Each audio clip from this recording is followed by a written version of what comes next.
बहुत बहुत स्वागत। आप देख रहे हैं एमपी अब तक। आपके साथ मैं हूं ललित प्रजापति। शुरुआत भोपाल से मिल रही बड़ी खबर के साथ। संस्कृति बचाओ मंच ने प्रदर्शन किया है। शाहपुरा थाना परिसर में यह प्रदर्शन किया गया है। खंडित प्रतिमा के कचरे से मिलने का यह मामला है। प्रतिमा को 5 दिन पहले जेके पुल से हटाया गया था। बाद में यह प्रतिमा कचरे में मिली। इसे लेकर संस्कृति बचाओ मंच ने प्रदर्शन किया है। शाहपुरा थाना परिसर पहुंचे, हंगामा किया। खंडित प्रतिमा कचरे से मिलने का यह पूरा मामला है। जेके पुल से 5 दिन पहले इस प्रतिमा को हटाया गया था और बाद में ये कचरे में मिली।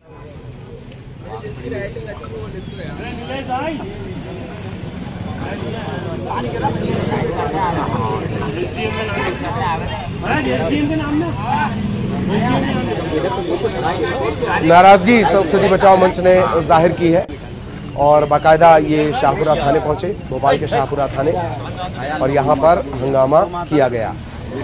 दरअसल जेके पुल से इस प्रतिमा को हटाया गया था और उसके बाद अब जब ये कचरे में खंडित अवस्था में मिली तो संस्कृति बचाओ मंच ने अपनी नाराजगी जाहिर की। आज यहाँ पर संस्कृति बचाओ मंच, बजरंग दल और हिंदूवादी संगठनों ने इसलिए प्रदर्शन किया कि वो प्रतिमा को खंडित रूप में हमें नाले में प्राप्त हुई। हमारे कार्यकर्ताओं ने जब देखा कि वहाँ पर छत विछत स्थिति में नाले में हनुमान जी की प्रतिमा पड़ी हुई है तो उसको प्रतिमा को लाके हमने शाहपुरा थाने पर प्रदर्शन किया और वहाँ पर उच्च अधिकारियों से बात करने के पश्चात, हमारे संगठन के उच्च अधिकारियों से बातचीत करने के पश्चात हमने एक आवेदन दिया कि जिनकी जिम्मेदारी आपने तय की थी इस प्रतिमा को सुरक्षित रखने की, उन लोगों ने अगर प्रतिमा खंडित की है तो उनके खिलाफ सांप्रदायिक सौहार्द खराब करने की धारा के तहत, हिंदू जन भावनाओं को ठेस पहुंचाने के तहत उन्हें निलंबित किया जाए और उनके खिलाफ दंडात्मक कार्रवाई की जाए। दंडात्मक कार्रवाई की जाए। सहयोगी मनोज हमारे साथ जुड़े हैं। मनोज, क्या अपडेट? जी बिल्कुल, इस पूरे मामले में थाने में जाके संस्कृति बचाओ के मंच के जो कार्यकर्ता थे उन्होंने यहाँ पे जो है वो हंगामा किया था और उनकी मांग थी कि जिस तरीके से जो पुल था वहाँ पे मूर्ति को प्रशासन के द्वारा कब्जे में लेने की कार्रवाई की गई थी, उसके बावजूद भी यदि मूर्ति खंडित पाई जाती है तो ये जिम्मेदारी किसकी बनती है, और यही कारण था कि उन्होंने प्रदर्शन किया। उसके बाद ये मांग की है कि जो जिम्मेदार अधिकारी कर्मचारी है उन पर कार्रवाई की जाए। फिलहाल पुलिस अब जो है इस पूरे मामले में जो ज्ञापन इस मंच के जरिए सौंपा गया है उसी ज्ञापन के आधार पर अब आगे की जांच जो है वो करेगी। तो जांच की जाएगी। और हालांकि मनोज, जब इस तरह से किसी कंस्ट्रक्शन के चलते या रोड के चलते जब प्रतिमा हटाई जाती है तो उसे पूरे विधि विधान के साथ या तो कहीं और स्थापित किया जाता है या विधि विधान से उसे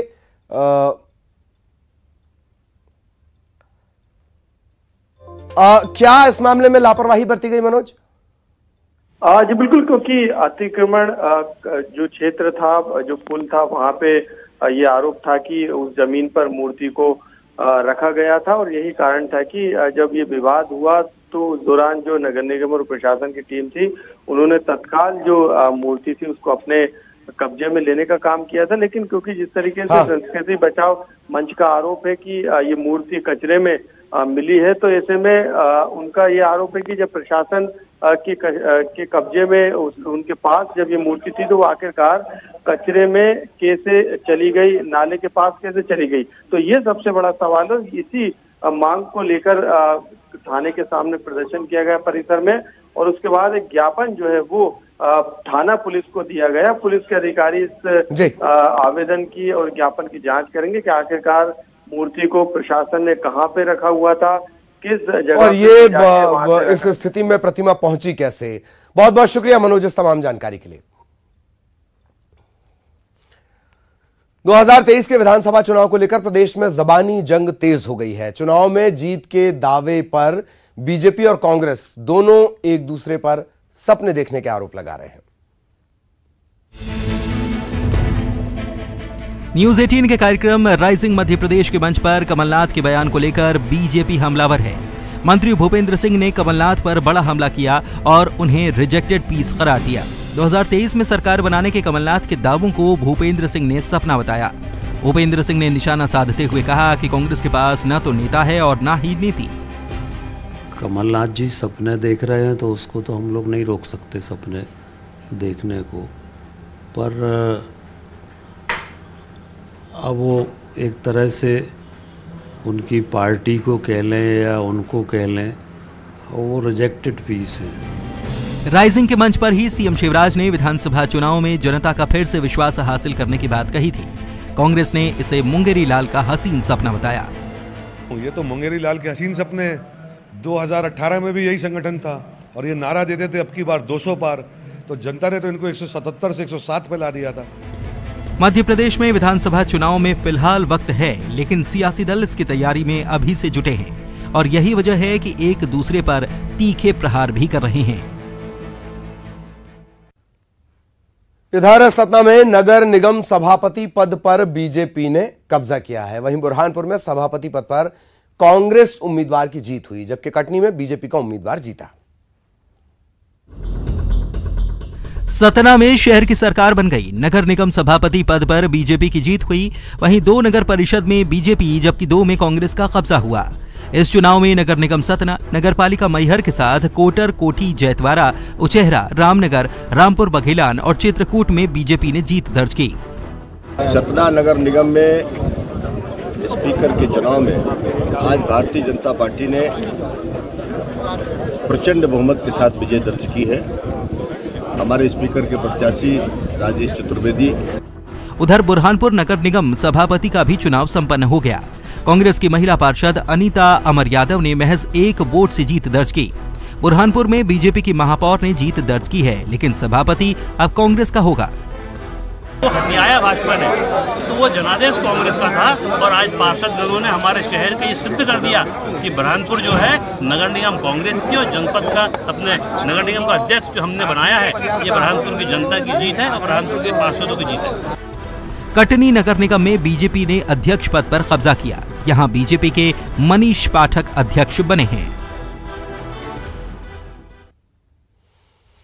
इधर सीएम शिवराज सिंह चौहान ने कई कार्यक्रमों में शिरकत की। सीएम ने MLB girls higher secondary school की बेटियों के साथ पौधरोपण किया।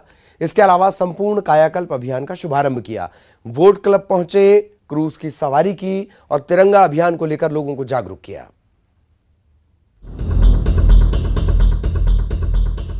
सीएम शिवराज सिंह चौहान एक्शन में दिखे। सीएम ने आज स्मार्ट सिटी पार्क में MLB girl higher secondary school की बच्चियों के साथ पौधारोपण किया। 7 अगस्त को श्रीहरिकोटा से छोड़े गए आजाद सैटेलाइट की प्रोग्रामिंग में इन बेटियों का बड़ा योगदान था। सीएम ने छात्राओं को बधाई दी। वहीं सीएम ने भोपाल में संपूर्ण कायाकल्प अभियान का शुभारंभ भी किया।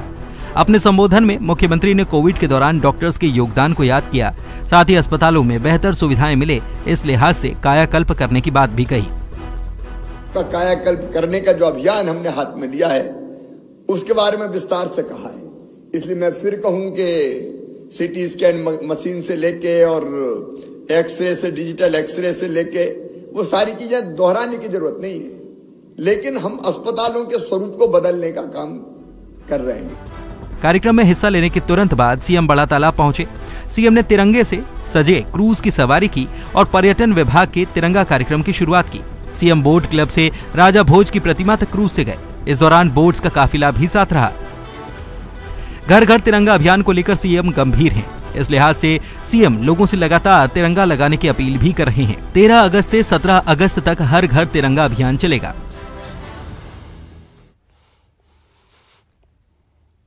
और बीजेपी के तिरंगा अभियान को लेकर प्रदेश में सियासत भी जारी है। कल से कांग्रेस तिरंगा पदयात्रा निकालेगी। बीजेपी ने कांग्रेस पर तिरंगे के अपमान के आरोप लगाए।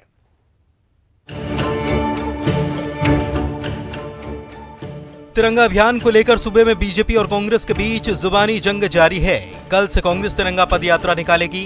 कल कमलनाथ टंडिया भील मामा की स्थली से पदयात्रा करेंगे और महंगाई पर जनता को जागरूक करेंगे। पीसी शर्मा ने कार्यक्रम की जानकारी देते हुए बीजेपी पर जमकर प्रहार किए। चाहे आंदोलन हो, चाहे धरना प्रदर्शन हो या पदयात्रा हो, तिरंगा तो हम लोग की जान है। तिरंगा लेकर चलेंगे। ये का नाम भी तिरंगा सम्मान यात्रा है? नहीं, ये तो 75वीं वर्षगांठ भारत छोड़ो अंग्रेजों। इधर कांग्रेस की तिरंगा यात्रा पर बीजेपी ने तंज कसा। मंत्री विश्वास सारंग ने कहा कि कांग्रेस तो तिरंगे को ही कंट्रोवर्शियल करने में लगी है। विश्वास सारंग ने आरोप लगाया कि कांग्रेस केवल राजनीति करती है, उसे देश प्रेम से कोई लेना देना नहीं। अरे ये तो तिरंगा का विरोध कर रहे हैं। कांग्रेस ही तो तिरंगे को ही कंट्रोवर्शियल करने में लगे हैं। चाहे राहुल गांधी हो, सोनिया हो या मध्य प्रदेश का कोई भी नेता हो, लगातार तिरंगे का अपमान करना और देश के खिलाफ बात करना ये कांग्रेस की आदत है। तिरंगा देश की शान का प्रतीक है, बावजूद इसके तिरंगे पर राजनीति चल रही है और ये दुर्भाग्यपूर्ण है। झाबुआ में कांग्रेस के विधायक कांतिलाल भूरिया कलेक्टर और जिला पंचायत सीईओ पर भड़क गए। ये दोनों अधिकारी जिला पंचायत सदस्य के शपथ ग्रहण समारोह में शामिल नहीं थे। इसके बाद कांग्रेस विधायक ने इन अधिकारियों पर नाराजगी जाहिर की, खरी खोटी सुनाई। यह भी कहा कि दोनों ने लोकतंत्र का मजाक बनाया है। इन अधिकारियों पर आदिवासी प्रतिनिधि के अपमान का आरोप उन्होंने लगाया।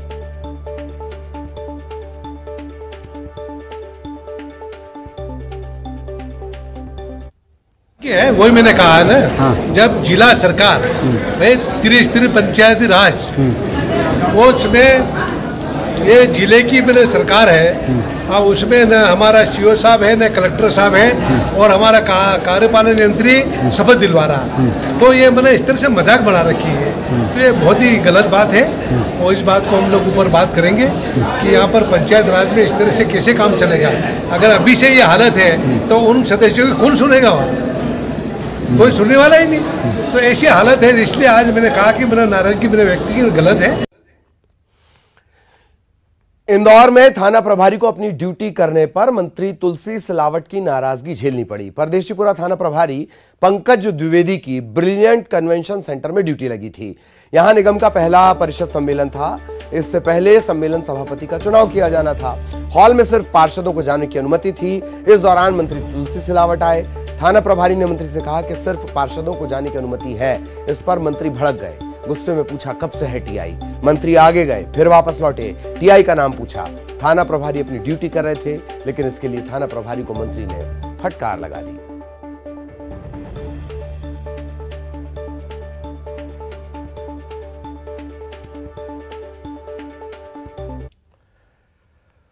एक तरफ एमपी में आज से समर्थन मूल्य मूंग की समर्थन मूल्य पर खरीदी शुरू हुई, वहीं प्याज और लहसुन की कीमत को लेकर किसान आंदोलन कर रहे हैं।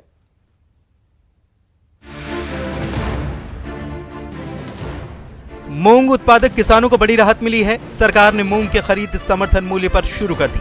कृषि मंत्री कमल पटेल ने मूंग खरीदी को हरदा में शुभारंभ किया। केवल हरदा में 39,000 किसान अपनी फसल बेचेंगे। कृषि मंत्री ने साफ किया कि मूंग खरीद में गड़बड़ी की शिकायत मिली तो कड़ी कार्रवाई करेंगे। माननीय प्रधानमंत्री नरेंद्र मोदी जी का जो संकल्प है और सपना है किसान की आय दोगुना करना, उसमें मध्य प्रदेश देश में नंबर 1 है। प्रथम स्थान पे माननीय मुख्यमंत्री शिवराज जी के नेतृत्व में मार्गदर्शन में आज से पूरे मध्य प्रदेश में 32 जिलों के अंदर मूंग की खरीदी प्रारंभ की जा रही है, जिसका शुभारंभ आज मैंने हरदा से किया इस कृषि उपज मंडी के वेयर हाउस में। और हमारे किसान है रेडा यशवंत सिंह सोलंकी जी, उनका आया है। एक तरफ किसानों को राहत मिली तो दूसरी तरफ लहसुन और प्याज उत्पादक किसान परेशान हैं। मंडियों में 100 से 200 रुपए प्रति किलो बिकने वाला लहसुन कौड़ियों के भाव बिक रहा है। लागत न निकलता देख किसानों ने सीहोर में लहसुन जलाकर विरोध जताया। वहीं देवास में भी किसान सड़क पर उतरे। किसानों ने लहसुन और प्याज की माला पहनकर कलेक्ट्रेट के सामने प्रदर्शन किया। प्रदेश का अन्नदाता मूंग के समर्थन मूल्य को लेकर खुश है, लेकिन प्याज और लहसुन की गिरती कीमत को लेकर परेशान भी। किसान प्याज और लहसुन को भी समर्थन मूल्य के दायरे में लाने की मांग कर रहे हैं। जबलपुर के नेताजी सुभाष चंद्र बोस मेडिकल कॉलेज के बच्चा वार्ड के पास आग लग गई और इसके बाद हड़कंप मच गया। दरअसल ये आग ट्रांसफार्मर में लगी। हालांकि एहतियातन बच्चों को तुरंत दूसरे वार्ड में शिफ्ट कर दिया गया। समय रहते इस आग पर काबू पा लिया गया। मेडिकल अस्पताल के बच्चा वार्ड के बाहर हुए इस अग्नि हादसे में सिक्योरिटी ऑफिसर विकास नायडू, सुरक्षाकर्मी दौलत सिंह जाटव और सुशांत उमरे, इनकी सूझबूझ से एक बड़ा हादसा टल गया। ये दोनों खुद आग बुझाने के लिए दौड़े, समय रहते आग पर काबू पा लिया। आपको बता दें कि जब ये पूरा घटनाक्रम हुआ, बच्चा वार्ड में 40 बच्चे मौजूद थे।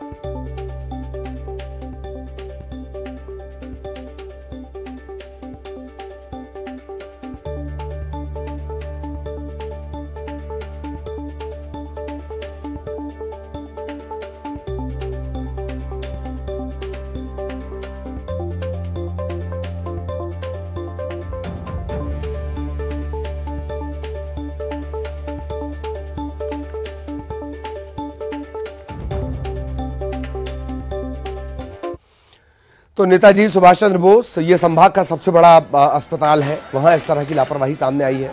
बाद में ये बताया गया कि साहब ये पुरानी केबल है, पुरानी केबल के चलते आग लग गई। और अब बात करेंगे हादसों के सोमवार की। आज प्रदेश और प्रदेश के बाहर अलग अलग 3 हादसों में 6 लोगों की जान चली गई, 32 लोग घायल हो गए। ग्वालियर के 3 लोगों की राजस्थान के डूंगरपुर में बस हादसे में मौत हो गई, जबकि झाबुआ में 3 लोगों की मौत हो गई। वहीं भोपाल में एक तेज रफ्तार कार ने 13 बाइक सवारों को टक्कर मार दी। 13 बाइक सवारों को टक्कर मार दी। कई लोग इसमें जख्मी हुए, इन्हें इलाज के लिए अस्पताल में भर्ती करवाया गया। 3 हादसे।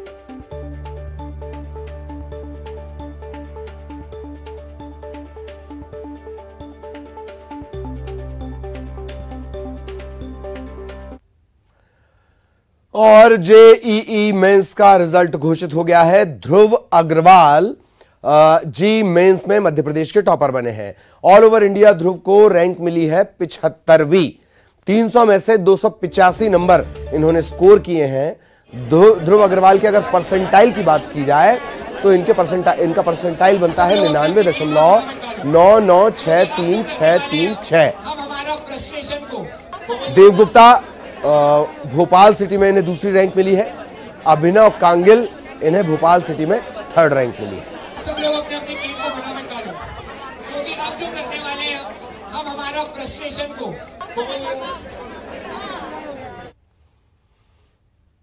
और प्रदेश में बारिश का दौर एक बार फिर शुरू हो चुका है। नर्मदापुरम, बैतूल, श्योपुर, खरगोन, यहां जमकर बादल बरस रहे हैं। इसके चलते नदी नाले उफान पर हैं। कई जगहों पर पुल पुलिया के ऊपर से पानी बह रहा है और लोग अपनी जान जोखिम में डालकर नदी नालों को पार कर रहे हैं। बैतूल और पचमढ़ी में जमकर बारिश हो रही है। तवा डैम के 13 में से 7 गेट खोलने पड़े हैं। 54,000 क्यूसेक से ज्यादा पानी छोड़ा गया है। सुबह 9 बजे के पहले डैम के 3 गेट 3-3 फीट तक खोले गए। इसके बाद 4 गेट और खोल दिए गए।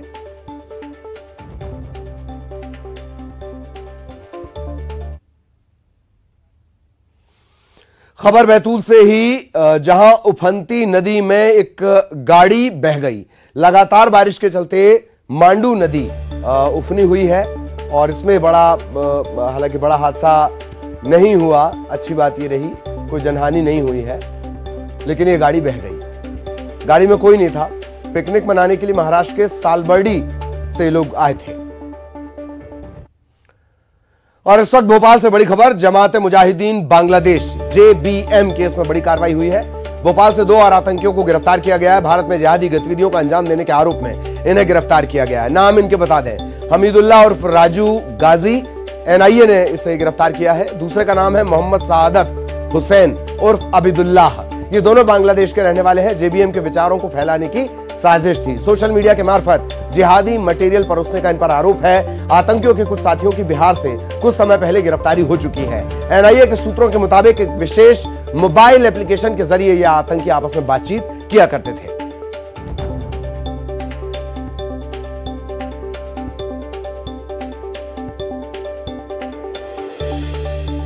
बड़ी खबर भोपाल से आपको बता दें, बांग्लादेश के रहने वाले 2 आतंकी और गिरफ्तार।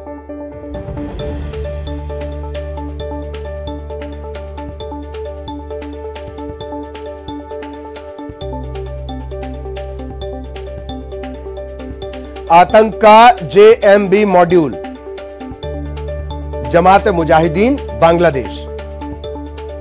NIA ने गिरफ्तारी की है। बिहार से इससे पहले गिरफ्तारी हो चुकी है। भोपाल में इससे पहले गिरफ्तारी हो चुकी है। अब 2 और गिरफ्तारी हुई है। जमात मुजाहिदीन बांग्लादेश JMB। भोपाल से 2 आतंकी गिरफ्तार किए गए हैं। जिहादी गतिविधियों का अंजाम देने के आरोप में गिरफ्तारी, हमीदुल्लाह उर्फ राजू गाजी, सादत हुसैन उर्फ अबिदुल्लाह, बांग्लादेश के रहने वाले। सोशल मीडिया के जरिए जिहादी मटेरियल परोसने का आरोप, बिहार से कुछ साथी पहले गिरफ्तार। NIA के सूत्र बता रहे हैं कि एक विशेष मोबाइल एप्लीकेशन के जरिए ये आपस में बातचीत किया करते थे।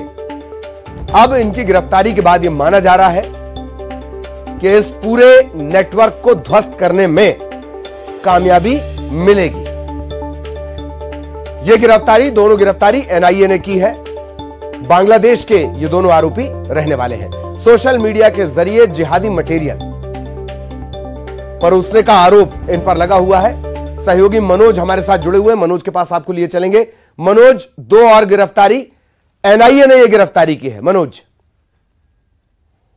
जी बिल्कुल, 2 आतंकियों की गिरफ्तारी और जो जेएमबी मामला है, जमाते मुजाहिदीन बांग्लादेश, जो कि बांग्लादेश का आतंकी संगठन है। और सबसे पहले मध्य प्रदेश एटीएस ने करीब 4 आतंकियों को गिरफ्तार किया था ऐशबाग इलाके से। उसके बाद अलग अलग करीब 7 गिरफ्तारियां इस पूरे मामले में हो चुकी, क्योंकि अब इस पूरे मामले की जांच एनआईए कर रही है। तो एनआईए ने आज 2 गिरफ्तारियां की है, जिसमें एक आतंकी जो है वो उसका नाम हमीदुल्ला है। इसके अलावा दूसरे आतंकी का नाम मोहम्मद शहादत हुसैन है। तो ये दोनों आतंकी जो है भोपाल से इनकी गिरफ्तारी हुई है। और जिस तरीके से आरोप लग रहे थे कि ये कहीं ना कहीं जिहादी गतिविधियों को सोशल मीडिया पे और देश विरोधी गतिविधियों को सोशल मीडिया के जरिए युवाओं तक पहुंचाने का काम कर रहे हैं, उनको इस संगठन से जोड़ने का काम कर रहे हैं। करीब 100 के लगभग स्लीपर सेल थी। तो ये सिलसिला जो है चल रहा था और मध्य प्रदेश में इसने अपना नेटवर्क बना लिया था। अभी तक